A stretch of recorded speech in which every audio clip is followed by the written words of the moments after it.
Right now, in Kitsap County, we have 647 homeless citizens.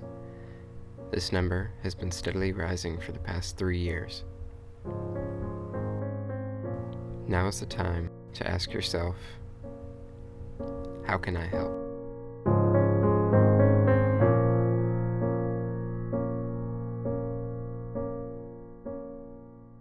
I was a person who never expected that I personally could ever become homeless because I always was successful. When I became homeless, I had made some, I could have taken other steps. I say I shouldn't. I could have taken other steps maybe along the line that maybe would not have happened, that I ended up homeless. But when I did, frightened, alone, not knowing about the future, suicidal, looking for a way out of this terrible, terrible darkness. And so that's how I first felt. Somehow I kept going. Even though I had sort of given up on myself and had no hope of any kind for a future. But homeless people are just people. The only difference between voila, the homeless man, or the man that has a home, is just the hat, But we're frightened of that homeless person much more than we say we're frightened of the guy who's driving along the highway who is on his way home. But on his way home, that man who could be an alcoholic has got car keys. He's driving, and he could end our life. This homeless man, he's just trying to survive. That's all. Survive. There's no reason to be afraid of that man.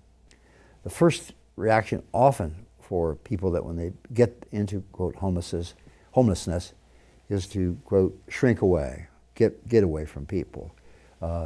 Sometimes they're ashamed. Sometimes they're what I often call frozen. They don't have answers. They can't do the things that they had normally done for the first 20, 30, 40 years of their life. Now they're frozen in time, and that was me.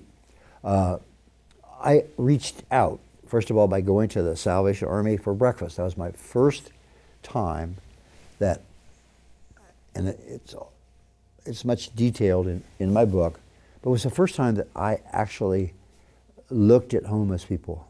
It was the first time that I looked at myself as a homeless person, and I had breakfast at the Salvation Army. The day after, I tried to take my life by jumping off the Carmel-Narrows Bridge. So in this process of reaching out, the resources that were there were very well known by the homeless people. And they led me to the food, at the Lutheran church and the Methodist church and the meals that were available. And at that time there weren't half as many as there are now. But food.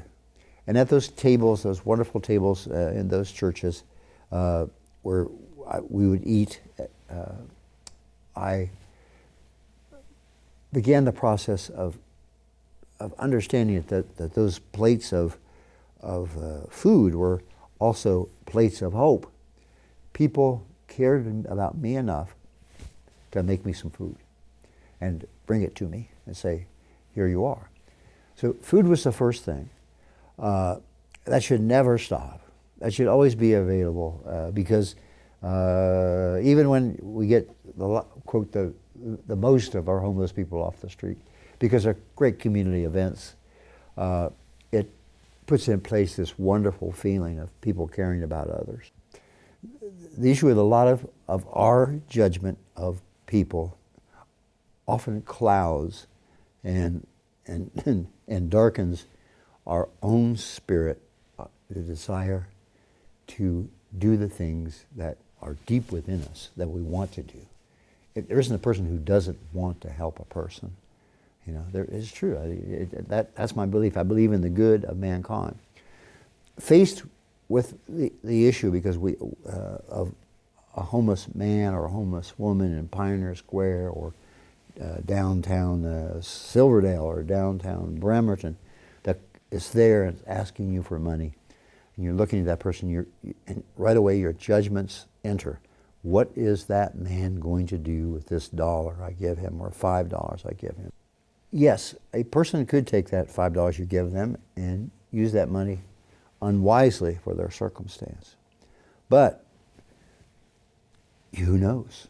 There is that miracle can happen with that $5 that you gave at the right time, to the right place, to the right person, that it can really help them a lot. It did me.